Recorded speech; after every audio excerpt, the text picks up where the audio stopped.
এখন জেলে যেতে না যেতেই দীর্ঘদিন কারাগারে এত আপনার দরদটা উথলে উঠলে কেন?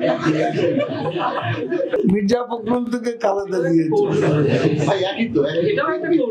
শোনেন, মির্জা ফখরুল আমি যতটুকু জানি তার অনেকগুলো মামলা জামিন হয়েছে।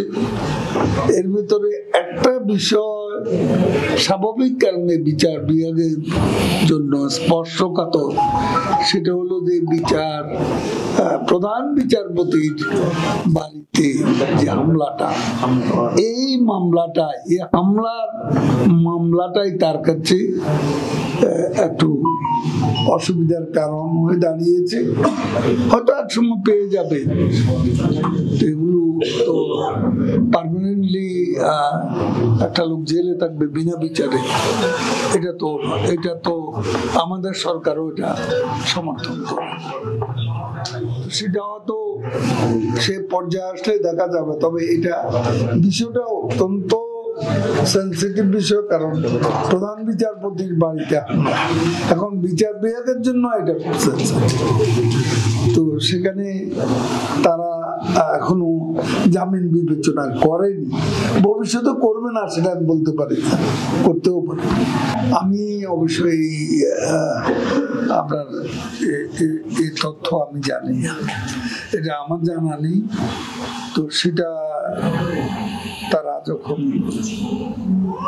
পারিবারিক ভাবে তারা যে আবেদনটা করে, সে আবেদনটা করুক। এরপরে যে প্রক্রিয়া আছে, স্বরাষ্ট্র মন্ত্রণালয় আছে, আইন মন্ত্রণালয় আছে, তারা তার ব্যাপারে সুপারিশটা কিভাবে করে তার বলে কতদিন ধরে আছেন আপনি বলেন, কতদিন আছে? 2-2.5 মাস। এটা দীর্ঘদিন কারাগারে থাকা হলো। আমি কতদিন কারাগারে ছিলাম? জি না, 4। সেটারে দীর্ঘ কোনোদিন বলেছে? সে কোনো সাংবাদিক বলেছে যে দীর্ঘদিন ওবায়দুল কাদের কারাগারে আছে? আমি তো একবার 2.5 বছর, আবার 18 মাস, আমি তো 4 বছর কারাগারে। এখন জেলে যেতে না যেতেই দীর্ঘদিন কারাগারে এত আপনার দরদটা উথলে উঠলে কেন? আমি গিয়ে এতদিন দেখলাম বলতেন না, এখন কি সে থাকলে ভালো জমতো। আর জেনারেল সেক্রেটারি কোন বিষয়ের কথা বলতে পাল্টাপাল্টি কথাবার্তাও থাকে। তো এখানে রাজনৈতিক যে বিনিময়টা, কথাবার্তার মধ্যে যে একটা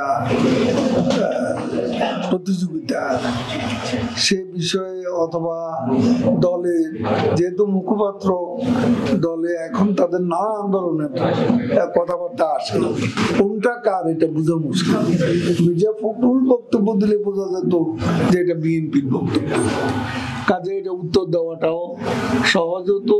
এবং সেক্রেটারি একটা উত্তর প্রতি উত্তর, এর মধ্যে একটা মজা আছে, ঠিকই আছে, কিন্তু এটা সৌন্দর্য আছে। আর তাছাড়া এখানে আমি যে কথা বলছি, আমার কাছে বিএনপির নেতারা একজন একটা বলে, আমার কাছে তাদের কথাগুলো বিশ্বাসযোগ্য হচ্ছে না, বিশ্বাসযোগ্য বলে মনে হচ্ছে না। কারণ রিজভী এক কথা বলে, মঈন খান একটা বলে, নজরুল ইসলাম খান একটা বলে, আসলে তাদের কথা কোনটি? এটা জেনারেল সেক্রেটারি থাকলে আমরা ধরে নিতাম জেনারেল সেক্রেটারি মুখপাত্র, সে বিষয়টা একটু স্পষ্ট থেকে যায়। সত্য, বস্তুনিষ্ঠ ও নিরপেক্ষ দৈনিক জনবাণী।